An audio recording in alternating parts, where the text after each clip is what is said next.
Friends, welcome to Buds to Bloom. எல்லோரும் எப்படி இருக்கீங்க? இன்றைக்கி நம்ம நைட்டு டின்னருக்கு ரொம்பவே புதுவிதமான ஒரு ராகி இடியப்பம் தான் பார்க்க போகிறோம். ஒரே மாதிரி அரிசி மாவு இடியப்பம் சாப்பிட்ருப்போம், கோதுமை இடியப்பம் சாப்பிட்ருப்போம். இந்த ராகி இடியப்பம் செய்கிறதுக்கு யோசிப்போம் எப்படி வருமோ அப்படின்னு சொல்லிட்டு ரொம்பவே ஈஸியான மெத்தடில் நான் நிறைய டிப்ஸோடு உங்களுக்கு சொல்லித்தரேன். ரொம்ப சுலபமாக செஞ்சிடலாம். ராகி இடியப்பம் செய்கிறதும் ரொம்ப ரொம்ப ரொம்ப சுலபம் தான். பார்க்குறதுக்கு ஏதோ கடினமாக இருக்கும், பட் செய்கிறது ரொம்ப சுலபம். அதுக்கு முன்னாடி நம்மளோட சப்ஸ்கிரைபர் சிஸ்டர் நித்யா வந்து நம்ம லைவில் பண்ணியிருந்த பச்சை பயிறு பாயசம் செஞ்சுட்டு ரொம்ப நல்லா இருந்துச்சுன்னு சொல்லியிருந்தாங்க. So Nithya sister, thank you so much. நீங்கள் லைவ் பார்க்காதவங்க போய் பாருங்கள். நெக்ஸ்ட் டைம் நான் வந்து இன்ஃபார்ம் பண்ணிவிட்டு லைவுக்கு கட்டாயம் வரேன். இப்போ வந்து நம்ம எப்படி இடியப்பம் செய்கிறதுன்னு பார்ப்போம். இந்த இடியப்பத்துக்கு ராகி மாவை ஒரு 4 நிமிஷம் பொறுமையாக வந்து நம்ம அந்த மாதிரி வறுத்து எடுத்துக்கணும். வறுத்துட்டு செஞ்சால் தான் வந்து உங்களுக்கு கரெக்டான ரிசல்ட் கிடைக்கும். இல்லைனா வந்து உங்களுக்கு ப்ரெஸ் பண்ணுறதுக்கு கஷ்டமாக இருக்கும், ஒரு இடியப்பம் மாதிரியே வராது. ஸோ ஒரு 4 நிமிஷம் வறுத்துக்கோங்க. வறுத்ததுக்கப்புறம் தனியாக இதை எடுத்து இறக்கி வச்சுருங்க. இறக்கி வச்சுட்டு கொஞ்சம் ஆற விட்டுருங்க. லைட்டாக அந்த மாதிரி ஆறினதுக்கப்புறம் இதில் வந்து உப்பு, உங்களுக்கு எவ்வளோ இடியப்பத்துக்கு உப்பு தேவையோ அந்தளவு உப்பு சேர்த்துக்கோங்க. எந்த கப்பில் நீங்கள் மெஷர் பண்ணிங்களோ அதே கப்பில் 1/4 கப் நார்மலாக நம்ம இடியப்பத்துக்கு யூஸ் பண்ணுற இடியப்ப மாவு சேர்த்துக்கோங்க. இல்லைனா அரிசி மாவு சேர்த்துக்கோங்க. இப்போ இந்த மாவெல்லாம் சேர்த்துட்டு நம்ம ஒன்றா நல்லா மிக்ஸ் பண்ணி விட்ருவோம். இந்த சைடு நான் அடுப்பில் ஒரு பாத்திரத்தில் சுடுதண்ணி வந்து நல்லா கொதிக்க வச்சுருக்கேன். நமக்கு வந்து மாவு எடுத்த கப்லேயே வந்து நான் ஒரு 2 அல்லது 2.5 கப் அளவு எனக்கு தண்ணி தேவைப்பட்டுச்சு. இப்போ நான் தண்ணி ஊற்றி இது வந்து மாவாக திரண்டு வரும் பார்த்தீங்களா, அது வரைக்கும் தான் நான் மிக்ஸ் பண்ண போகிறேன். இப்போ நான் தண்ணி ஊற்றி பொறுமையாக மிக்ஸ் பண்ணிகிட்ருக்கேன். நம்ம இருக்கிற எல்லா சைடு உள்ள மாவையும் எடுத்து நம்ம மிக்ஸ் பண்ணுவோம்.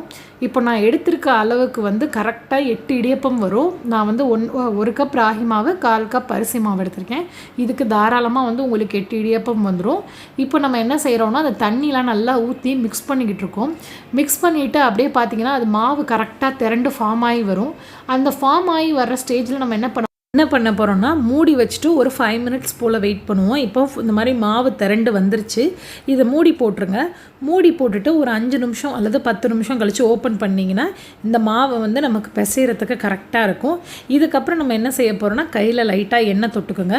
எண்ணெய் தொட்டுட்டு அப்படியே அழகாக பிசைஞ்சிங்கன்னா நல்லாவே உங்களுக்கு பிசைகிறதுக்கு வரும். இது நார்மலாக நீங்கள் ராகி மாவை இந்த மாதிரி வந்தீங்கன்னா அது நமக்கு இது கூட நம்ம இடியப்ப மாவெல்லாம் சேர்த்துருக்கோம். அதனால் வந்து உங்களுக்கு இந்த பார்த்தாவே தெரியுது அது எப்படி பதம் இருக்குதுன்னு சொல்லிட்டு. உங்களுக்கு மாவும் கொஞ்சம் ஆறி இருக்கணும். ஏன்னா நம்ம ஒரு 10 நிமிஷம் கேப் விட்டுட்டு தான் நம்ம இப்போ அதை பிசைகிறோம். இந்த மாதிரி நல்லா சாஃப்டாக பிசைஞ்சதுக்கப்புறம் லைட்டாக கையில் தண்ணி இல்லைனா எண்ணெய் ஏதாவது தொட்டுட்டு எந்த அளவு தேவையோ அந்தளவு வந்து நம்ம இடியப்ப உரலில் எடுத்து அதை இன்சர்ட் பண்ணிடுவோம். ஸோ இப்போ இடியப்ப உரலில் போட்டாச்சு. இட்லி தட்டை நல்லா சுடுதண்ணில் போட்டு அந்த துணியை நனைச்சி வச்சுக்கிட்டு நம்ம இந்த மாதிரி இடியப்பம் ரெடி பண்ண வேண்டியதான். நான் இடியப்பத்தோட அவுட்புட் பார்த்திங்கன்னா ரொம்ப அசந்து போயிடுவீங்க, அவ்வளோ சூப்பராக வந்துச்சு. இப்போ நம்ம அது போட்டாச்சு. பார்த்தாவே உங்களுக்கு தெரியும், இடியப்பத்தோட ஷேப் பார்த்தாவே தெரியும் நல்லா வந்திருக்கு. இடையில எதுவும் விட்டு போகாமல் கரெக்டாக அந்த இடியப்பம் வந்து உங்களுக்கு கரெக்டாக வந்திருக்கு. இப்போது நீங்கள் இடியப்பம் கரெக்டாக வருதுங்கிறத எப்படி தெரிஞ்சுக்கலான்னா இந்த மாதிரி பண்ணுறப்ப நமக்கு இடையில வந்து கேப்பாக விழுகாமல், அதாவது சிலது நம்ம போட்டுக்கிட்டே இருக்கையில் கட் ஆயிரும், பிரேக் ஆகாமல் வந்துச்சுனாவே நம்ம பண்ணியிருக்க மெத்தட் கரெக்டுன்னு அர்த்தம். ஸோ நான் சொன்ன மாதிரி நீங்கள் செஞ்சிங்கன்னா உங்களுக்கு வந்து ரொம்ப ஈஸியாக இது மாதிரி போடுறதுக்கு வந்திருக்கும். இப்போ இதை நம்ம ஆவியில் ஒரு 5 நிமிஷம் இல்லைனா 7 நிமிஷம் வேக வச்சுட்டு ஓப்பன் பண்ணுவோம். ஓப்பன் பண்ணிங்கன்னா உங்களுக்கு சூப்பராக வெந்திருக்கும். வெந்ததை இப்போ எடுத்து நம்ம வச்சுருவோம். ஒரு நிமிஷம் அல்லது ஒரு 40 செகண்ட் அந்த வெந்த ஆவியெல்லாம் போக விட்டு நீங்கள் ஒரு பிளேட்டுக்கு போட்டுட்டு அதுக்கப்புறம் ஹாட் கேஸ்க்கு மாற்றுறோம். உடனே இமீடியட்டாக ஹாட் கேஸில் போட்டிங்கன்னா ஒரு மாதிரி ஆகிடும். ஸோ இப்போ செகண்ட் இன்னொரு தட்டில் நான் அதே மாதிரி பிழிஞ்சு வைக்க போகிறேன். அதுவும் வந்து உங்களுக்கு காட்டுறேன்.